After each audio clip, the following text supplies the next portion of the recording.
నమస్తే, welcome to our channel. ప్రస్తుతం మనతో ప్రముఖ ఆధ్యాత్మికవేత్త ఆస్ట్రాలజర్ అనంత శర్మ గారు ఉన్నారు. వారితో మాట్లాడదాం. నమస్తే అండి. మహాగణాధిపతి నమః. ఓం దక్షిణామూర్తయే నమః. గురుగారు, సంతానం లేకుండా ఈ రోజుల్లో చాలా మంది బాధపడుతున్నారు. లేదు, ఉన్న సంతానం కూడా సరిగ్గా ఉండకపోవడం, అది కూడా బాధపడుతూ ఉంటారు. సంతాన సమస్యలతో బాధపడుతున్న వారు ఏ దేవుణ్ణి ఆరాధించడం వల్ల వాళ్ళకి ఆ సంతాన సమస్యలు తొలుగుతాయి అంటే మీరేం చెప్తారండి? అమ్మా, ఇవాళ రేపు సంతానం లేని వాళ్ళు 100కి 50-60 మంది ఉన్నారు.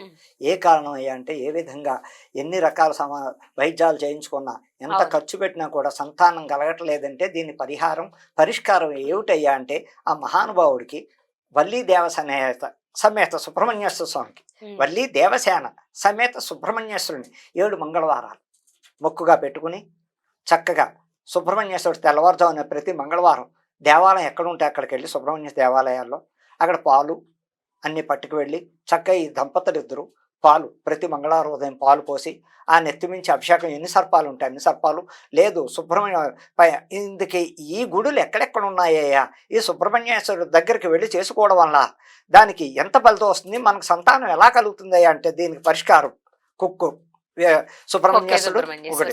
అలాగే వేదాల్లో చెప్పవలసిందంటే మన ఊళ్ళోనే మన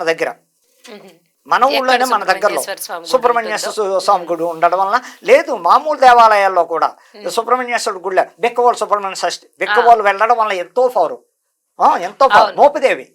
మోపుదేవి దేవాలయానికి వెళ్ళి అక్కడే ఎన్ని మంగళవారాలు చక్కగా చేసుకోవడానికి వెళ్ళి ముందు రోజు రాత్రి అక్కడ పడుకోవడం వలన, సోమవారం రోజు రాత్రి అక్కడ పడుకోవడానికి వెళ్ళడం, మంగళవారం ఉదయం తలస్నానాలు చేసి చక్కటి బట్టలు కట్టుకుని ఆ సుబ్రహ్మణ్యేశ్వరుడికి అభిషేకాలు చేయించి వీళ్ళు కూడా వాళ్ళ చేత పాలు పోయించి చెయ్యడం సంతాన ప్రాప్తి. అలాగే గర్భదోషం ఉన్న, సర్పదోషం ఉన్న, నాగదోషం ఉన్న ఇలాంటివి పోవడానికి వీళ్ళకి తొందరగా ప్రెగ్నెంట్ అయ్యి చక్కటి పిల్లలు కలగడానికి ఆచరించవలసిన పని ఏంటంటే, సుబ్రహ్మణ్యేశ్వరుడికి ఇష్టమైంది వడపప్పు పానకం, చలివిడి కూడా పెట్టమని శాస్త్రం ఉంది. చలివిడి దానికి అలాగే ముడుపు కట్టవలసిన విధానం ఏంటయ్యా అంటే, 7 సర్పములు 7 వెండి సర్పాలు తీసుకోవడం, ఎర్రని గుడ్లో మూట కట్టడం. ఎర్రని గుడ్లో మనం సక్సెస్ అయ్యేంత వరకు చిన్నవి అందమైన వెండి సర్పాలు తీసుకోవడం, ఎర్రని గుడ్లో మూట కట్టి ఇంట్లోనే ముడుపు సుబ్రహ్మణ్య పటం పెట్టుకుని అక్కడ అలా పెట్టి 7 శనివారాలు పూర్తయ్యాక అక్కడ పట్టుకెళ్ళి ఆ సుబ్రహ్మణ్యేశ్వరుడి గుడిలో సమర్పించడం వలన ఆ పుట్ట దగ్గర పెట్టినా పర్వాలేదు, లేదు వెయ్యొచ్చు అన్న వాళ్ళు ఆ పుట్టలో వేయనిస్తారు, చిన్నవే మరి పెద్దగా అలా సమర్పించి కూడా తొందరగా గర్భధారణ ధరించడం, సర్పదోషాలు పోవడం, గర్భంలో ఏ ప్రాబ్లం ఉన్నా క్లియర్ అవుతుంది. వైద్యంతో సంబంధం లేదు. ఆ సుబ్రహ్మణ్య ఆరాధన చేసుకుంటూ సుబ్రహ్మణ్యేశ్వరుడు ప్రతి మంగళవారం అష్టోత్తరం చేసుకుని చక్కగా ఆయన్ని ముడుపు కట్టి ఇలా చేయడం వల్ల కూడా ఎన్నో ఉపయోగాలు ఉంటాయి. అమ్మా, మంగళవారాలు సుబ్రహ్మణ్యేశ్వరుని ఆరాధించడం చాలా పవరు. చాలా అంటే చాలు. వల్లీ దేవసేన సహిత మళ్ళీ అక్కడ సింగిల్ గా సుబ్రహ్మణ్యేశ్వరుడు వల్లీ దేవసేన సహిత సుబ్రహ్మణ్యేశ్వరుని కొలవడం వల్ల, అలాగే రకరకాల ఎక్కడెక్కడో దేశంలో చాలా చోట్ల ఇవన్నీ దేవాలయాలు, చక్కటి సుబ్రహ్మణ్య దేవాలయాలు చాలా చోట్ల పవిత్రం, ఈ గుడికి వెళ్ళండి తప్పకుండా మీకు సంతానం కలుగుతుంది అని చేసుకున్న వాళ్ళు ఎంతో మంది సంతానం కలిగి చక్కటి అనుభవం సంతోషంగా కుటుంబాల్లో సంతోషం అవడం. 7 మంగళవారాలు కుజుడు సుబ్రహ్మణ్యేశ్వరుడు, కుజుడు అంటే సుబ్రహ్మణ్యేశ్వరుడు. అలాగే ప్రతి మంగళవారం ఇంకో పరిహారం ఉందమ్మా చేసుకోవడం. ఒక బ్రాహ్మడికి చక్కగా గుడిలోకి వెళ్ళి కేజీ కందులు మూట కట్టి ఎర్రని బట్టలో మూట కట్టడం, ఆ బ్రాహ్మణ గుడిలోకి వెళ్ళిపోవడం వల్ల ఎంతో పుణ్యం ఉంది. ఇంటికి రప్పించడం వల్ల ఫలితం తక్కువ, గుడికి వెళ్ళి దానం ఇవ్వడం వల్ల ఫలితాలు ఎక్కువ ఉంటాయని శాస్త్రం. కందులే నథింగ్ అమ్మా. దానం అంటే ఈ మధ్య తప్పుగా అనుకోవద్దు, పప్పులు ఇస్తున్నారు, అలా ఇవ్వకూడదు. రాహుకి మినుగులు మినపప్పు ఇస్తారేటమ్మా, అదేనంటే ఏమంటున్నారు కొత్తగానే వాళ్ళు వండు తినడానికి ఉండదు కదండి. అది కాదు కదా, వాళ్ళు వండు తిన్నారా ఏం చేశారా అన్నది వేరే సంగతి, తర్వాత చూద్దాం. అదే మినుగులు నానపెట్టుకుని పొట్టు తీసి ఇడ్లీలు దోశలు వేసుకున్న వాళ్ళు లేరా, రొట్టె వేసుకున్న వాళ్ళు లేరా? అంతేగాని అలా అమ్మా కందిపప్పు ఇవ్వాలండి అదే అని ఈ మధ్య తప్పుగా అనుకో. బ్రాహ్మడు కూడా అదే చెప్తున్నాడు, నేను చాలా చోట్ల విన్నాను, నా కళ్ళతో నేను చూసాను. దానం అంటే ఏమిటి? సుబ్రహ్మణ్యేశ్వరుడికి ఎవరు కందులు ఎర్రని గుట్లో కొంచెం మూట కట్టడం, గుళ్ళోకి వెళ్ళడం, సంకల్పం చెప్పించుకోవడం, వీళ్ళిద్దరూ అక్షతలు వేయించుకుని ఆ బ్రాహ్మడికి దానం ఏమైనా తగిన దక్షిణ తాంబూలం ఇవ్వడం, భార్యాభర్తలు ఇద్దరు ఇచ్చుకోవడం వల్ల కూడా తొందరగా కుజదోషం ఉన్నప్పటికీ సర్పదోషం తొలుగుతూ, అలాగే ఈ మంగళవారాలు వ్రతం పాటిస్తూ నియమనిష్టలు ఆ వేళ నాన్ వెజ్ తినకుండా ఇదేంటి మందు తాగకుండా ఎంతైతే నిష్ట పాటించారో చక్కటి ఫలితాలు ఇవ్వక తప్పదు అని చెప్పడానికి ఆస్కారాలు ఉన్నాయి. సుబ్రహ్మణ్యేశ్వర ఆరాధన సామాన్యం కాదు. భూమి తగాదాలు ఉన్న సుబ్రహ్మణ్యేశ్వరుడికి భూకారకుడు, ధనకారకుడు కూడా. భూకారకుడు, ధనకారకుడు సుబ్రహ్మణ్యేశ్వరుడే. ఏ సమస్య వచ్చినా చక్కగా అక్కడికి వెళ్ళి మన భూమి దగ్గరికే వెళ్ళి అక్కడ సుబ్రహ్మణ్యేశ్వర ఆరాధన చేయించుకున్న బ్రాహ్మణ్ తీసుకెళ్ళి ఒక వెండి సర్పాన్ని పళ్ళాన్ని పట్టుకెళ్ళి అక్కడ చేయించుకోవడం వల్ల ఎంతో ఉపయోగాలు ఉంటాయి, ఎన్నో రకాల ఉపయోగపడతాయి.